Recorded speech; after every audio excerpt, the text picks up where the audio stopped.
ranking the Sun Belt West coaches. It's Locked On Sun Belt. You are Locked On Sun Belt, your daily podcast on the Sun Belt Conference, part of the Locked On Podcast Network, your team every day.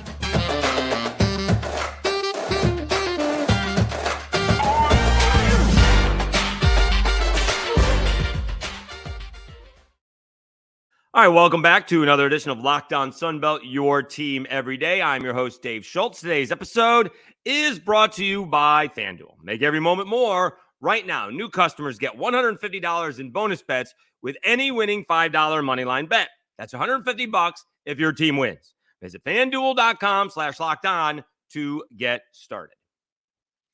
All right, we will preview. We have a couple of ball games. I think both 3-0 teams are playing on, A couple of 3-0 teams are playing on Wednesday, so we will preview a little Sun Belt basketball action. But let's rank the coaches in the Sun Belt West, and I'll admit my homerism right up front if you don't like them.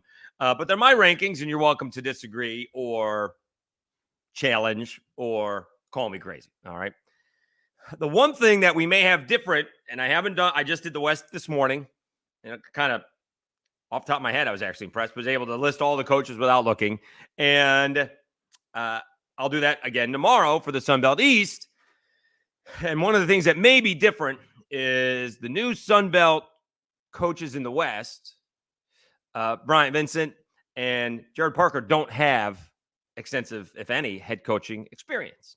Bob Chesney does. So that may be different. And that may be along the lines of like, we know what we have. Kind of like quarterbacks. You see teams rank people rank the quarterbacks. A lot of times they're ranking rookies ahead of the people who've played, right? Like, I know finances have something to do with it, but a lot of people think that Caleb Williams is already better than Justin Fields. And that's not because we know what Caleb Williams is doing in the NFL, but we've known what Justin Fields is doing. I'm not saying I would do that. I'm just saying you'll see that around. So that may be a different in the Sun Belt East. But in the Sun Belt West, we're going to rank the two new coaches as incomplete. We just don't know what they're about. All right. We know Bryant Vincent has overhauled the roster almost, if not a third of the roster, basically a third of the roster has been overhauled with transfers, only a handful of high school commits. We still have, the signing day coming up next month. And Jared Parker just getting going with Troy, taking an interesting, a bachelor party to Nashville. All right. And, they've lost a lot of guys. All right. In the transfer portal, they lost a bunch of coaches. They're not exactly starting from scratch, but Troy's not exactly starting at the point that John Summerall was starting at a couple years ago. All right. So I think that probably should be known heading into next season. All right. So to begin with, Troy and ULM, Jared Parker and Bryant Vincent, they get incompletes because we just don't know. All right. It's not fair to judge because they haven't done anything yet outside of Bryant Vincent, bringing in a third of the players for his team here in 2024. All right. So fifth, I'm going to do the Fighting Will Halls. He, a big fan of Will Hall, knew him briefly when he was here with the Cajuns as the offensive coordinator, have loved all the interactions that we've had. It has not gone as well for Will Hall as it has for others who came in almost at the same time, exact same time Kane Womack came in, right? And although I think South Alabama didn't have a great season this year, he's had that program better off than Will Hall. Although Will Hall, all of a sudden, has a really good recruiting class and just got a Power 5 quarterback. So next year, right, I think Will Hall and Southern Miss, and still depending on we still haven't seen what TJ Finley is doing. He can't go into the portal anymore, right? Although he's graduated. If he's graduated, he can. But Will Hall and Southern Miss, I believe, should compete for the Sun Belt West title. All right. Now, maybe Rodemaker isn't quite as good as everybody thought he was. Maybe there's injuries. All right. So people use excuses. I use reasons. But at least on paper, as of right now, Will Hall and Southern Miss should compete for the Sun Belt West title. Okay. Number 4, Butch Jones. this has taken a big turn. Butch was on his way out. Let's be honest. He had some great recruiting classes, and we talked about that yesterday. You need to stick around for the recruiting classes to have an effect. As of right now, Butch Jones has the number one recruiting class, I think, again, coming in for 2024. But those are just young kids for the most part. I'm sure he's got some transfers, including Malik Hornsby from Texas State, which we have not discussed. They are changing his position. He is going to be a receiver, because that was really interesting, because you have Jalen Rayner, who's already there, and he's a freshman, so he's going to play at least 2 more years, if not 3 more years. And then you have Josh Flowers, a highly touted recruit out of Mobile, who's going to be there. So Malik Hornsby went to somewhere where he could play immediately as a receiver. He'll get a chance to figure things out in the spring and hopefully contribute in the fall. But again, this was going in the opposite direction. All right. So Butch Jones, did one of the great coaching jobs, in the season. I think, Brian Kelly did that a couple of years ago, maybe not so much this year, but a couple of years ago when, it didn't look like LSU was going to be anything great, and they won 10 ball games. And I think Butch Jones did a heck of a job coaching in season, went with the freshman Jalen Rayner, kind of shifted everything that they were doing, and ends up in a bowl game. And, good for Butch Jones. They came up just short in the bowl game, but he's got that program going in the right direction. All right. Which, in early September, it wasn't, right? He wasn't going to make it to Halloween. And now all of a sudden, it's heading in the right direction. So Butch Jones is number 4. All right. So that segment was a little bit short, but let's take a timeout. We'll come back and do the rest. I don't know how controversial the next 3 are going to be. I don't think they're that controversial. Maybe you could switch 3 and 4. Others here in Lafayette probably wouldn't have 3 as high as I do, which is fine. I think there are reasons more than excuses, so we're going to go with that. But it is what it is. Again, my rankings, you're welcome to disagree and comment on them. So let's take a time out. When we come back, we will do the rest of the Sun Belt West coaches rankings here on Locked On Sun Belt, your team every day. Let me tell you a little bit about Jase Medical.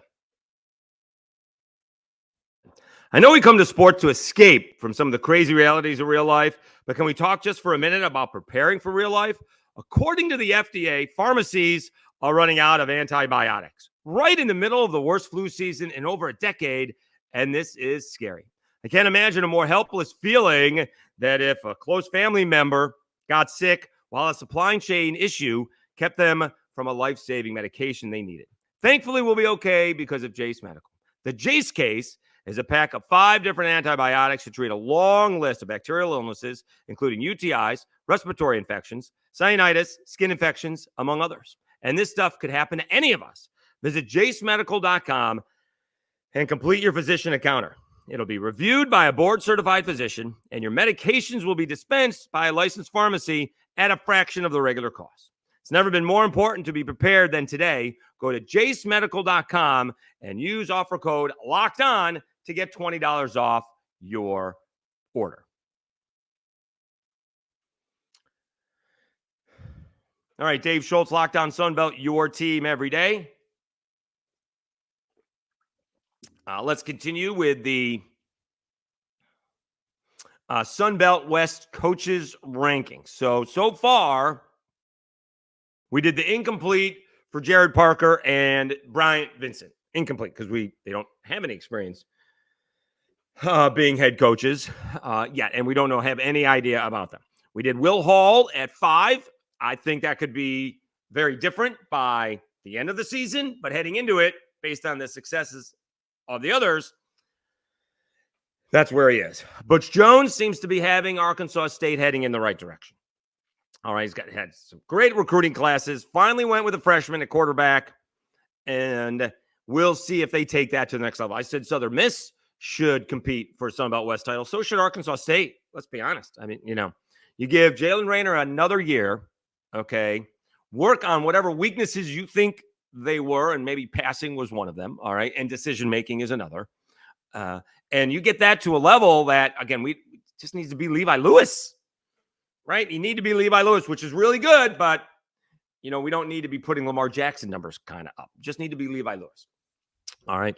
And so that's where we are. Let's do the next three. So now I have Mike Desimo for the Louisiana Raging Cajuns, and that'll probably be more controversial here in Lafayette than it is across the rest of the Sun Belt. All right. I think Desimo has done a pretty good job. Some things we knew, some things we didn't. All right. So Billy Napier took a lot of people, coaches and players, and I thought Mike said like 45 scholarship players were gone heading into his first year. All right.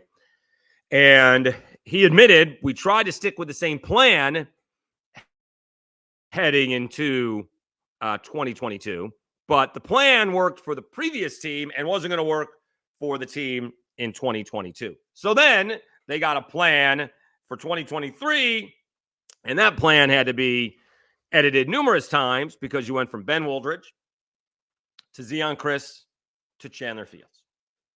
3 different quarterbacks. And again, people are going to say that excuses. I know, what the Browns have done have been amazing. We've seen other backup quarterbacks against the Sun Belt in the bowl games win. I think what the Cajuns did over the last couple of years, each year using 3 different quarterbacks. It was a little bit different in 23 than it was in 22. 22, they kept on changing, right? It was Chandler Fields was a starter. Woldridge would come in for a couple of series. And then Fields got hurt. Woldridge is your quarterback. Then Woldridge got hurt. And then Fields is your quarterback. And then Zion Chris comes in to get some time. And so that was different than this year, where in 23, it went from Woldridge, he got hurt. Zion Chris came in. Zion Chris got hurt. And then Chandler Fields became your quarterback. All right. And outside of the bowl game, Chandler got better every single ball game. All right. Played okay in a tough spot against Arkansas State.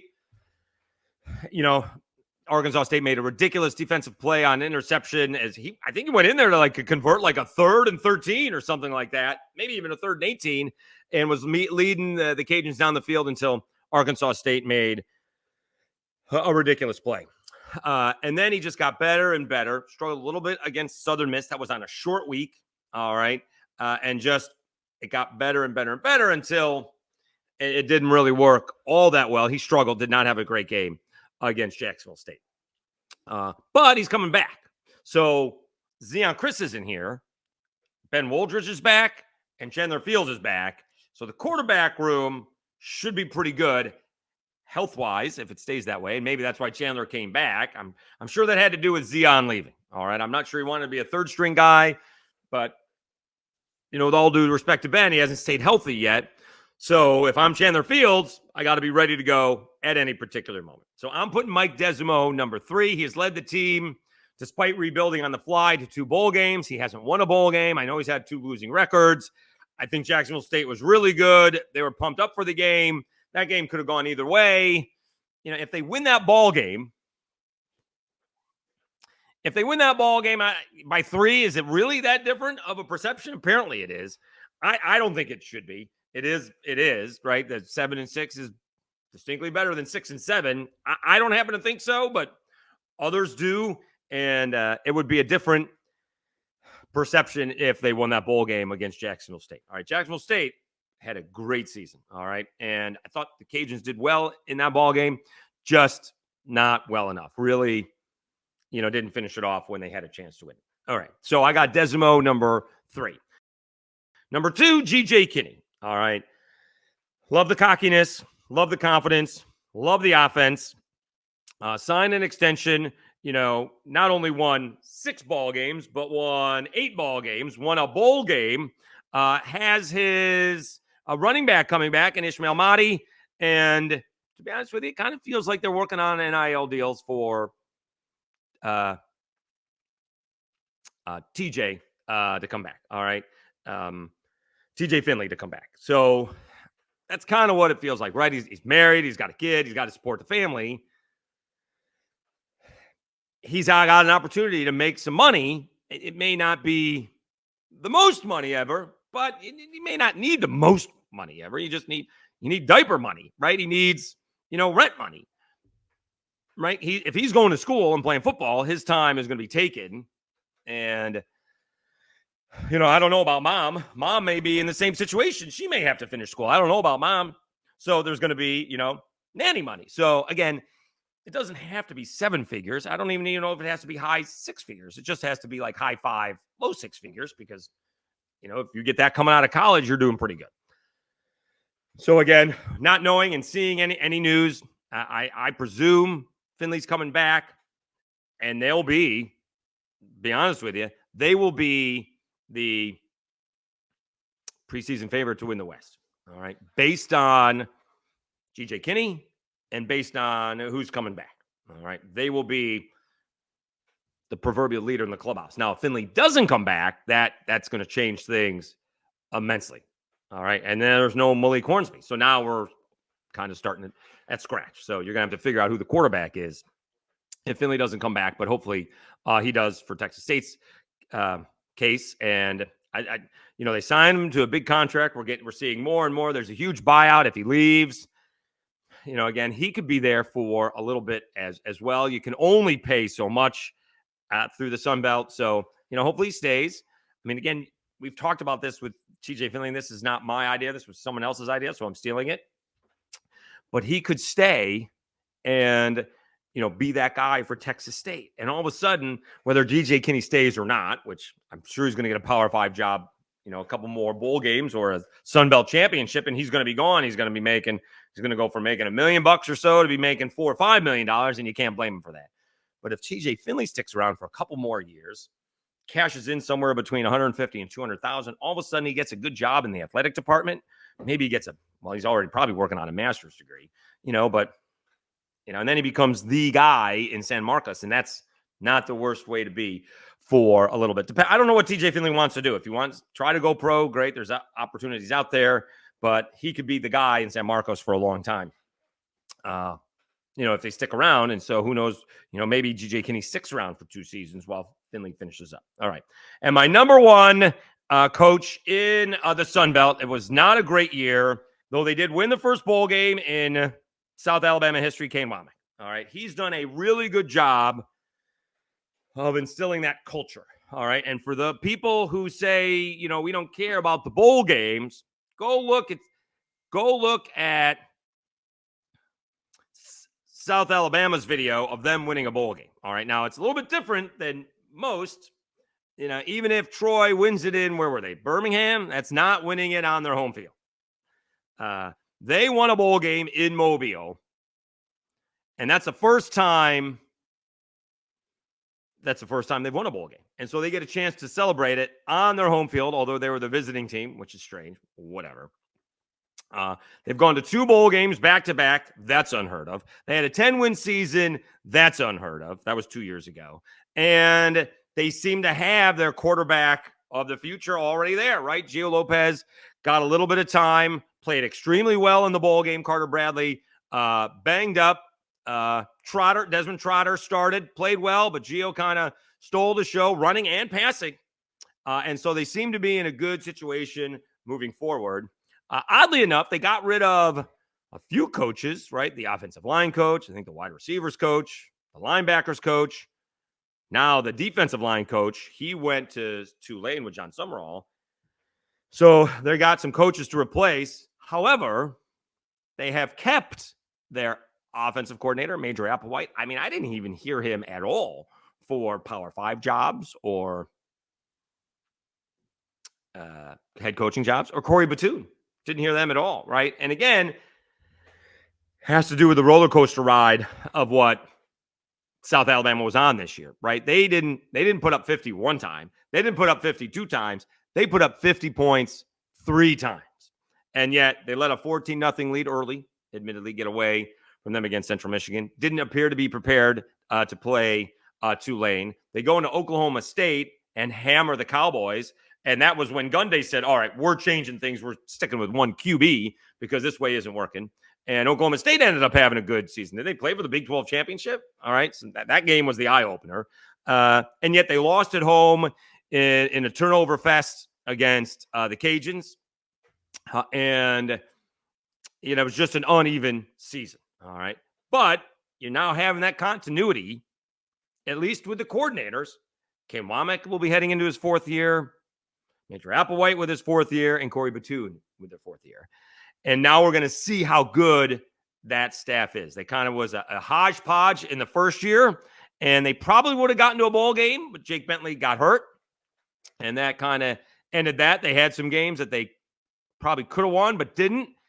And then they reeled off a bunch of one-score ball games. They had a bunch of games, and maybe that's the difference, right, between 22 and 23. They won a bunch of close ball games in 22, couldn't quite do it in 23. I still think Kane Womack has the program heading in the right direction. We'll see. It's a big season. I don't know if South Alabama is going to contend for the championship based on quarterback. All right, maybe South Alabama surprises in a positive way compared to negative way compared to what happened this year, right?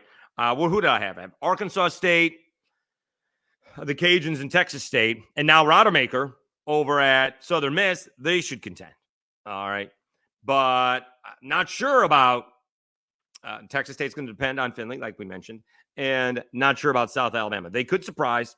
We shall see. So that's the list. Those are my top Sun Belt West coaches. Womack at South Alabama, G.J. Kinney at Texas State, Mike Desimo for the Cajuns, Arkansas State's Butch Jones, Southern Miss's Will Hall. We love the Fighting Will Halls. Troy, Jared Parker, and ULM, Bryant Vincent. Again, those guys get incomplete grades. We don't know. Although you do have to be impressed with Bryant Vincent having a plan and apparently executing it. All right, let's take a time out. When we come back, let's talk about, we got 2 ball games heading on Wednesday in Sunbelt Place. We'll preview that coming up next. Let me tell you a little bit about FanDuel. The NFL season is wrapped up, but there's still plenty of time to get in on the action with FanDuel, America's #1 sportsbook. Right now, new customers get $150 in bonus bets guaranteed when you place a $5 bet. That's $150 in bonus bets, win or lose. The app is so easy to use. There's so many different ways to bet, like live same-game parlays. Find bets in the new Explore tab. Make a parlay in the Parlay Hub, the best way to find popular parlays, and more. So visit FanDuel.com/lockedon and make your first bet a layup. FanDuel, official partner of the NFL. All right, Dave Schultz, Locked On Sunbelt, your team every day. One of the things that was interesting about the Sunbelt standings is that, basketball-wise, is that you do have a bunch of teams that are off to good starts that didn't necessarily have good pre-conference records. Georgia Southern being the leading candidate in that cause, right? 0-12. That's what they started.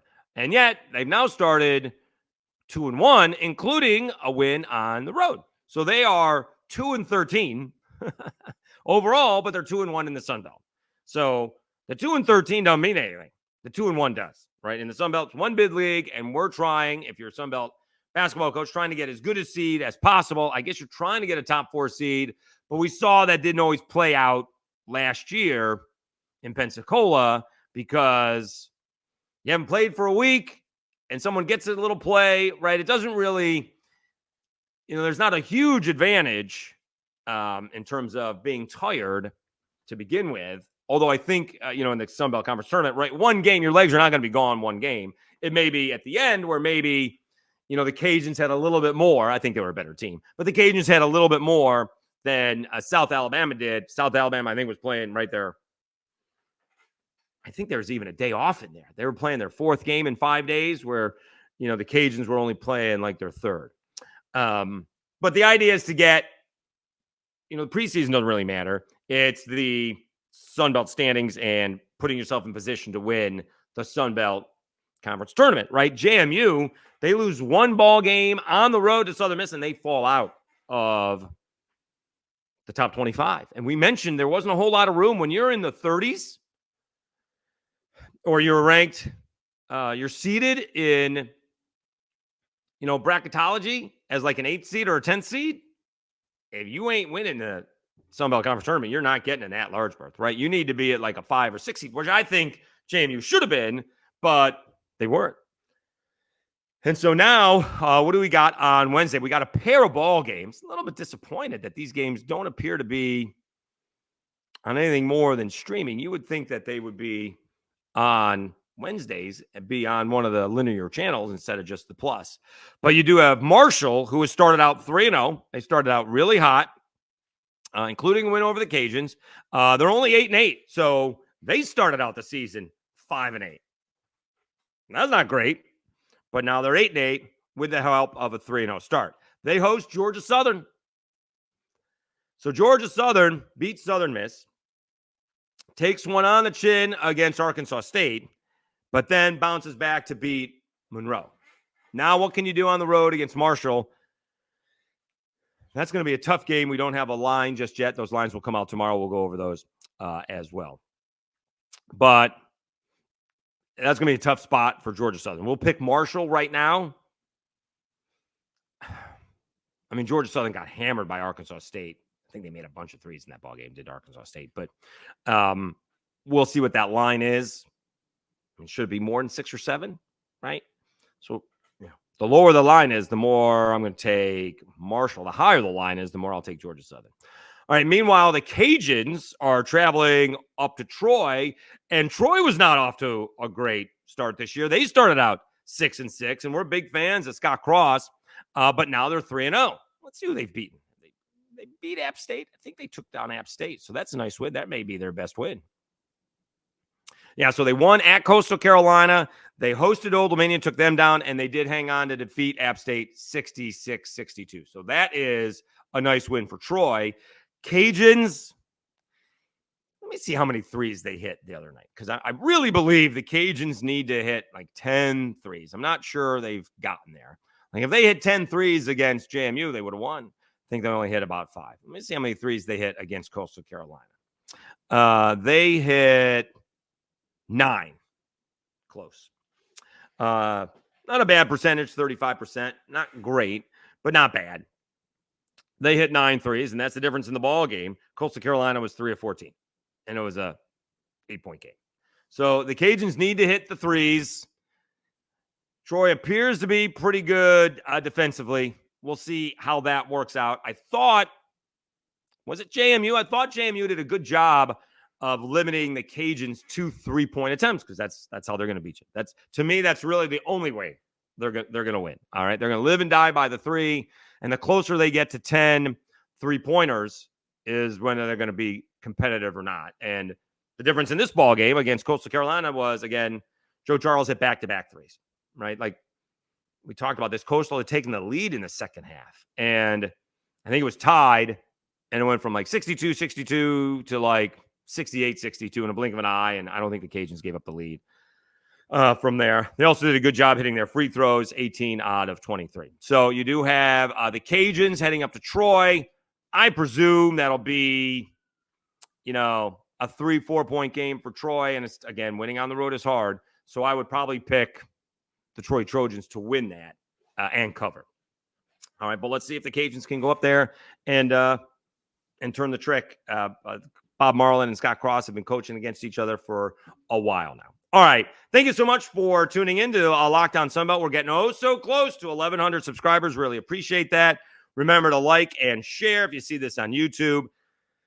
Don't forget about the audio podcast portion of the show as well. Apple Podcasts and Spotify are the most popular, but you can find it anywhere you find your audio podcast. On Wednesday's episode, we will do the Sunbelt East coaches. And again, it may be a little bit different. I haven't done it yet. I would tell you if I did. I have not done the list yet. Certainly doesn't take that long to do the list. But Bob Chesney does have a track record of coaching. So he may not get an incomplete because he has a track record. We'll see once that comes out on Wednesday. Again, thank you so much for tuning in to Lockdown Sunbelt, your team every day. I'm your host, Dave Schultz. Have a great Tuesday, everybody, and we'll talk to you again on Wednesday.